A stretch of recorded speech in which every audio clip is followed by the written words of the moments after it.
Thank you, Lascar Corda. And if I may, just at the start, I'd like to take the opportunity to congratulate the Tánaiste on her election as Labour leader and appointment, and also Deputy Humphreys on his appointment as Minister of State at the department.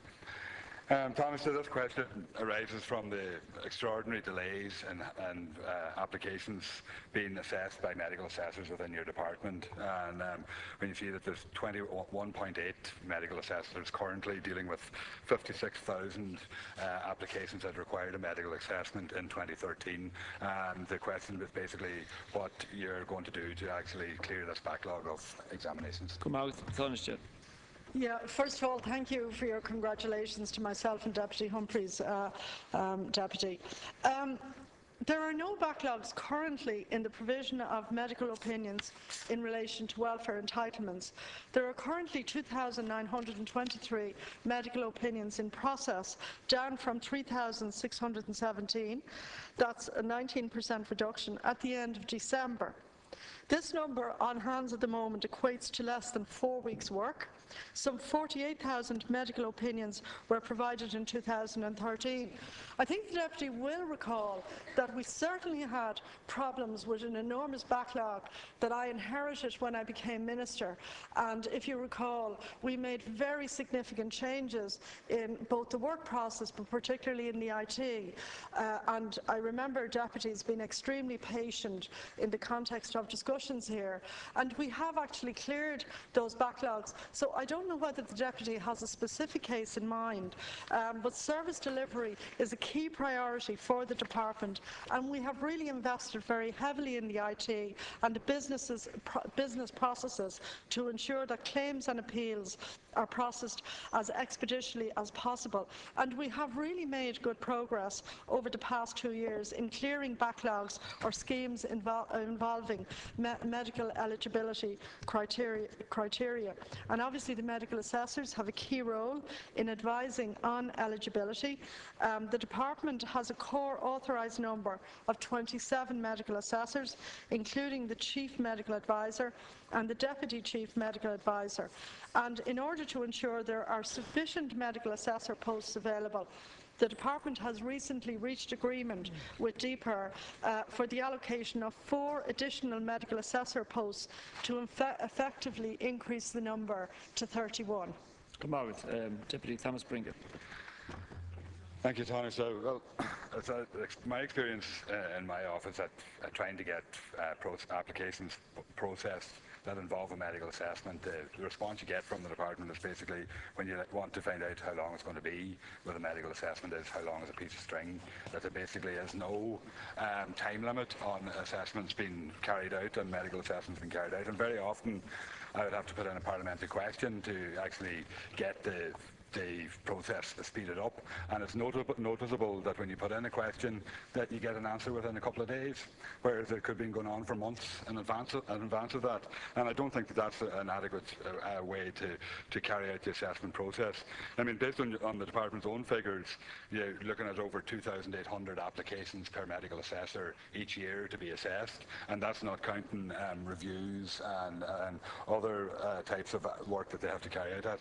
And Minister, is it actually the case that only the chief or deputy chief medical assessor actually can sign off once an assessment is made, and to get somebody into payment at that stage? Come out.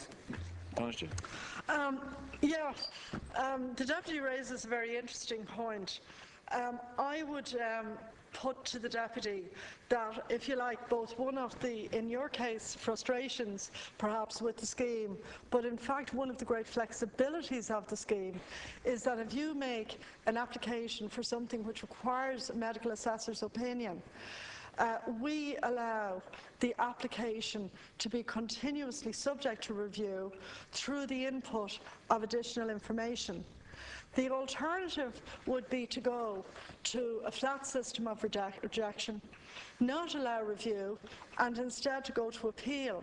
And that, in fact, I suggest, would in fact be a much less satisfactory, have a much less satisfactory outcome for clients who are using the system.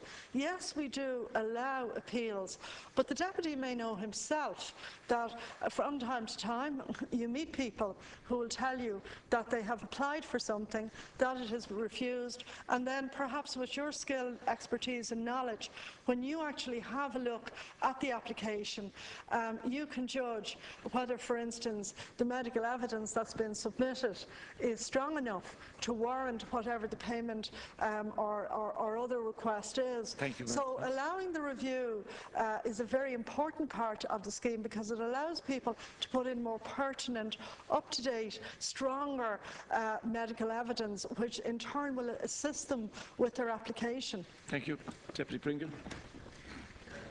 The review system allows that extra medical evidence to be submitted. Tánaiste, there's no doubt about that. But the fact that each medical assessor has to process over 2,800 applications, new applications every year, not to mention any other further reviews or anything like that, that surely is a workload, and it's identified by the fact that you've received approval for 4 additional assessors that there is a workload issue there.